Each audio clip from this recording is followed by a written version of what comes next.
Hello friends, welcome to my channel. This is today's question on Leetcode, and this question is basically daily challenge on 26th August, and the question is maximum length of pair chain. So we will read this question first and we'll try to figure out how we can solve this question. So you are given an array of n pairs where pair of I is equal to left I comma right I and left I is less than right I. Okay, so this is a array of pairs. Okay, so we are having array of pairs, you can see that, and in this pairs, in this array, each element has two uh, each element is a pair of two integers, that is left eye and right eye, and you can see that left eye is smaller than right eye. Okay, and a pair p2 is equal to c comma d follows a pair p1 is equal to a comma b if b is less than c.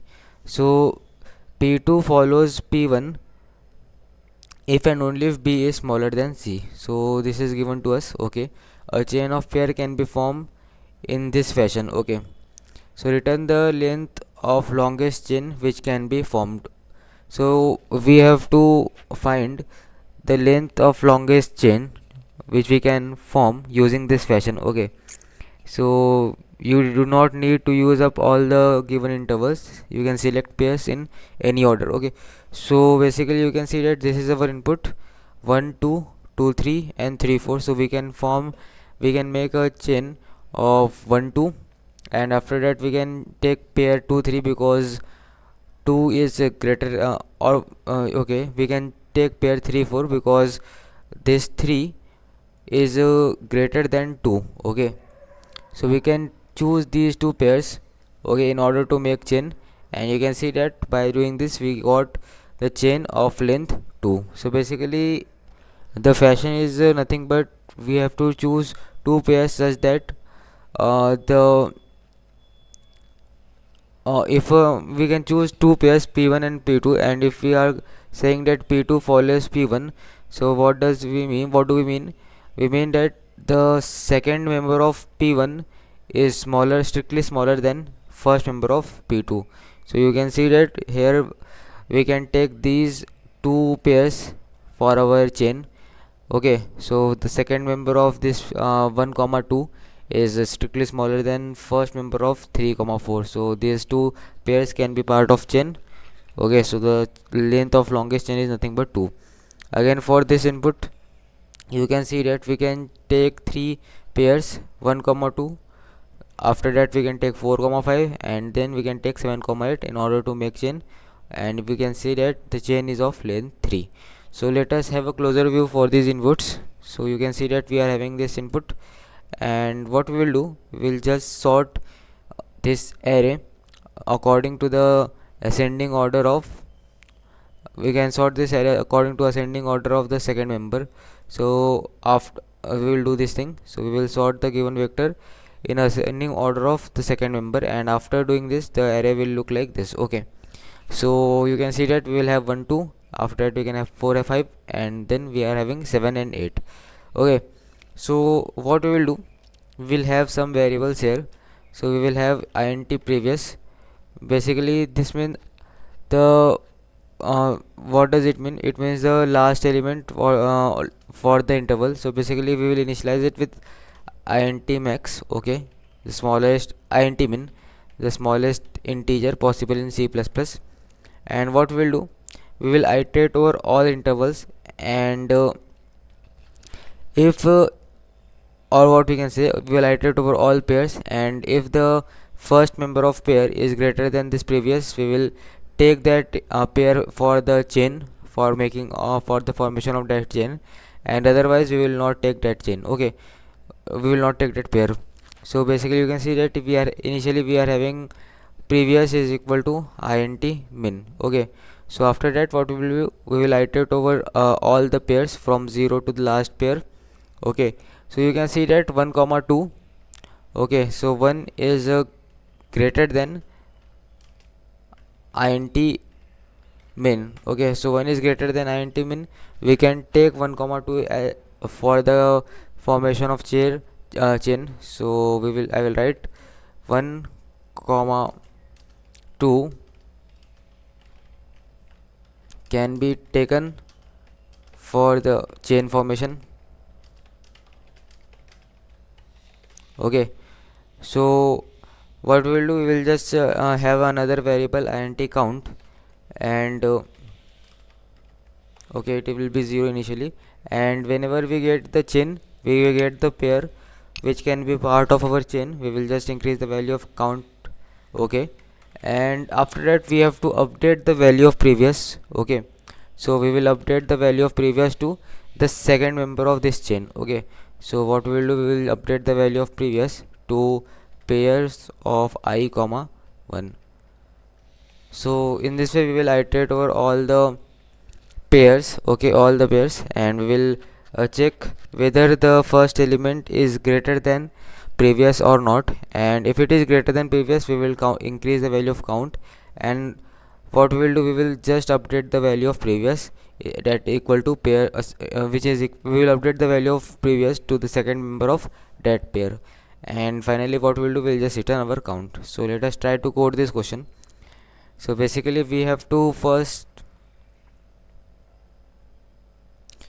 okay, so basically we have to first write a function to sort the pairs. So we will have we will write a static boolean function here, compare, and it will take two vectors as a parameter, so vector of integer a and vector of integer b as a parameter, and what we will do, we will just return a of 1 is less than b of 1. So this compare boolean function will be used to sort the pairs according to this rule, that this will sort the given vector according to the ascending order of the second element. Okay, and coming back to the main function, we will have some variables intn, which is nothing but pairs dot size, and after that what we will do, we will just sort the pairs. So pairs to sort pairs dot begin comma pairs dot end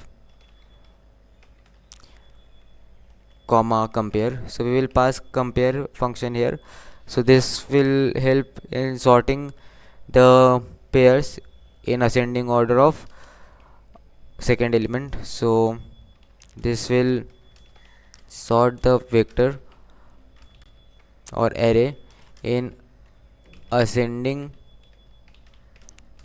order of second member. Okay, and after that we will have a integer previous, which will be initially int min. Okay, and what we'll do, we'll just iterate over all the pairs. So for int I is equal to 0, I less than n, I plus plus. Okay, and if pairs of I comma 0, if it is greater than previous, so if it is greater than previous, what we can say, we can say that this pair can be part of chain. So this pair can be part of chain. Okay, so we will again have a variable int count here. Okay, which will be initially 0, and whenever our pairs of I comma 0 is greater than previous, we will increase the value of count, and we will update the value of previous to pairs of I comma 1. Okay, and finally what we will do, we will just return the value of count. So let us see whether the code works or not. So you can see that test cases are passing. Let us see for main cases.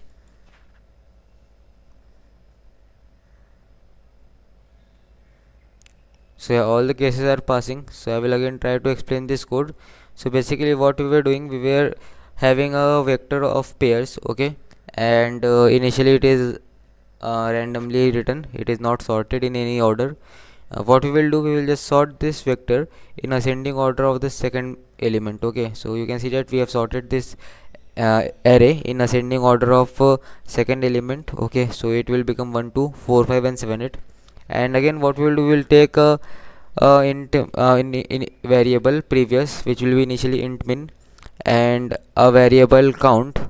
Okay, so whenever we will iterate over all the pairs, and whenever the first element of pair is greater than previous, what we'll do, we'll just increase the value of count because that pair will be part of chain. And what we'll do, we will just update the value of previous to the second member of that pair. So that's what we have written, I have written here. And in code part, I have done the same thing. I have first written a function to sort the vector according to this given fashion, that is we have to sort the vector according to the ascending order of second element. So this function will do the same thing. And here we have sorted the pairs, okay. And I have taken the previous previous variable, that is int min, and count, that is equal to 0, and I have iterated over all the pairs. And whenever the first element of pair is greater than previous, I have increased the value of count and updated the value of previous, and finally we have written the value of count. So in this way we have solved this question. So talking about the time complexities, so time complexity, so for this we can see that time complexity will be nothing but order of uh, n log n, because we have sorted the vector here. So in sorting vector we got time complexity of order of n log n. And talking about space complexity, so we are not storing anything here, so I will just write order of 1, because we are not storing anything in anything in any kind of vector or any map. So you can see that there is a constant space, so we have a space complexity of order 1. So I hope you understood my solution, and if you like my solution, if you like my code, you can like my video also. And if you want to see some more videos like this, you can subscribe my channel. If you have any kind of doubt regarding this question, or you want to share any other approach for this question, you can write in comment section, and the code link will be present in description. Thank you.